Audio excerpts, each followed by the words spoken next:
He would only be a threat if he feared that America was about to attack him. In other words, he would only be a threat if he was forced to fight in self-defense. Now, what we have here is this. We know then, we're not thinking, we know, that when Bush told the nation on the evening of October 7, 2002, that Hussein was an imminent threat to the security of this country, he was telling millions of unsuspecting Americans the exact opposite of what his own CIA was telling him. I can tell you, Alex, that even if we had nothing else at all, and there's so much more, this alone shows that Bush took this nation to war on a lie, and therefore all the killings of American soldiers in Iraq were unlawful killings and murder. But there's a key point there, sir, and I'd like you to elaborate on this and get Joe's comment, and then we'll come back and get into more details. We have plenty of time if you've got it. That is, not only was there not a threat if they didn't attack, so he lied and created a false threat, but then by going in, he did create a threat in case Saddam had nerve gas or something. And so not only did he lie, but then he did put the United States in a threat. Oh, absolutely. Now, with respect to this national intelligence estimate, it gets worse, Alex. It gets worse. On October the 4th, just 3 days after the October 1st, 2002 classified report, Bush and his people had the CIA issue an unclassified summary version of the October 1st classified report so this could be released to the American people and Congress. This unclassified version became known as the White Paper.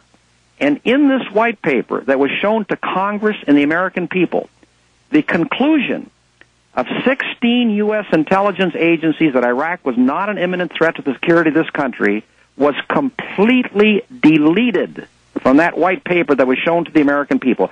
Every single one of those all-important words were taken out. So then they falsified evidence. Well, there's no question. I mean, I've got the goods on them. I mean, I'm not about at this stage in my career to bring a false case against George Bush. Mr. Bugliosi, you talk about them being murderers, and they certainly are. Aren't you worried about them coming after you?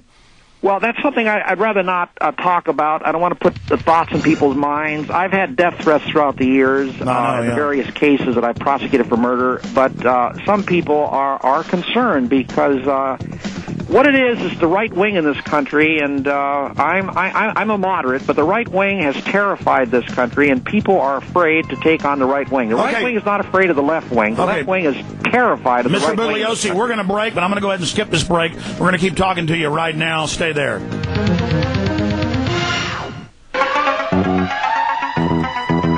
For PrisonPlanet.tv viewers and folks listening on the internet, we were just talking to Vincent Bugliosi, and he was bringing up the fact that he's had all these best-selling books and books made into movies. He could not get a U.S. company to do the audio book. He couldn't raise money when he always can to make this into a film.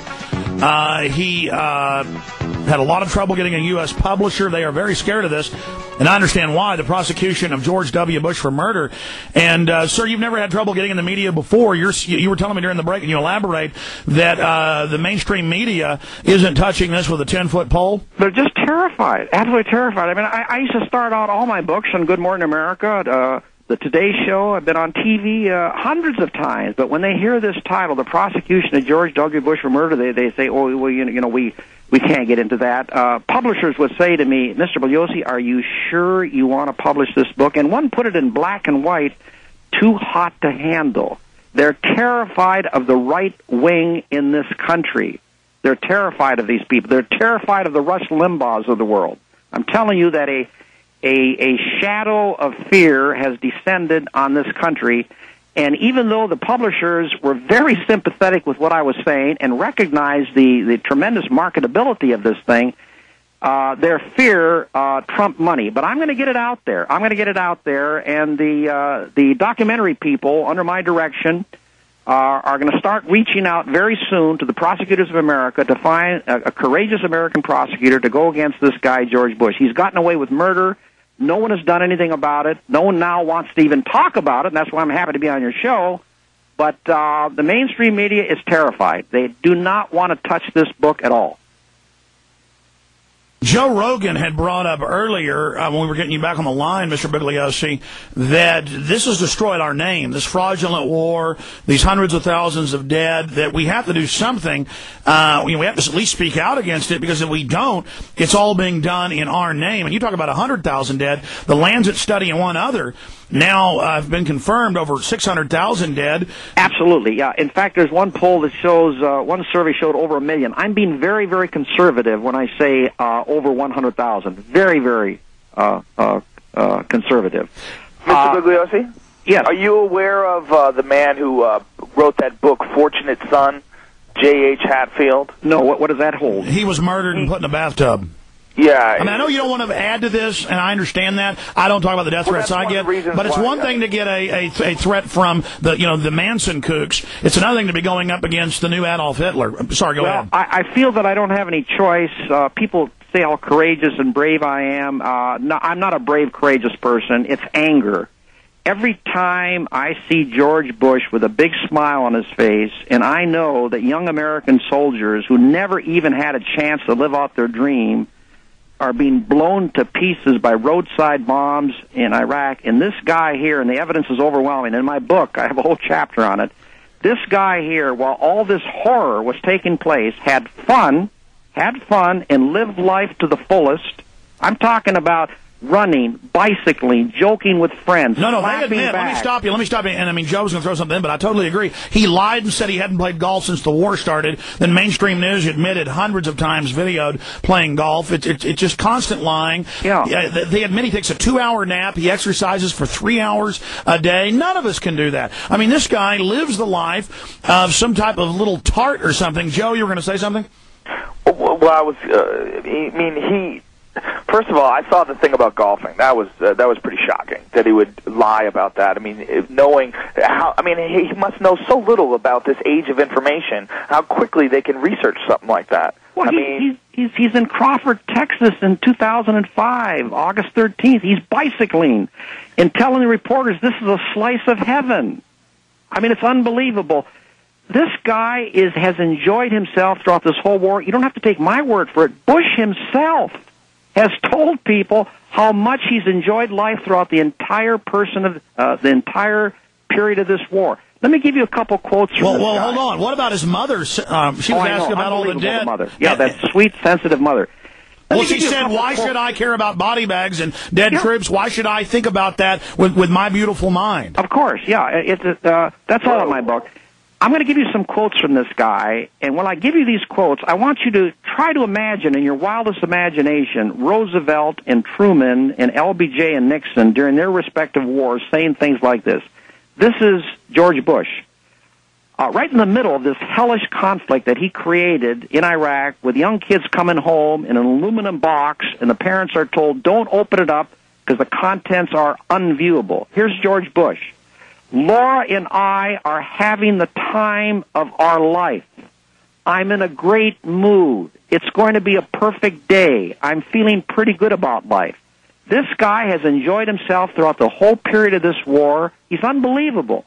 He hears reports that 8 American soldiers are blown to pieces by roadside bombs in Iraq, and the very next day he's on a street stage in Tbilisi, Russia, swiveling his hips like Elvis to blaring folk music.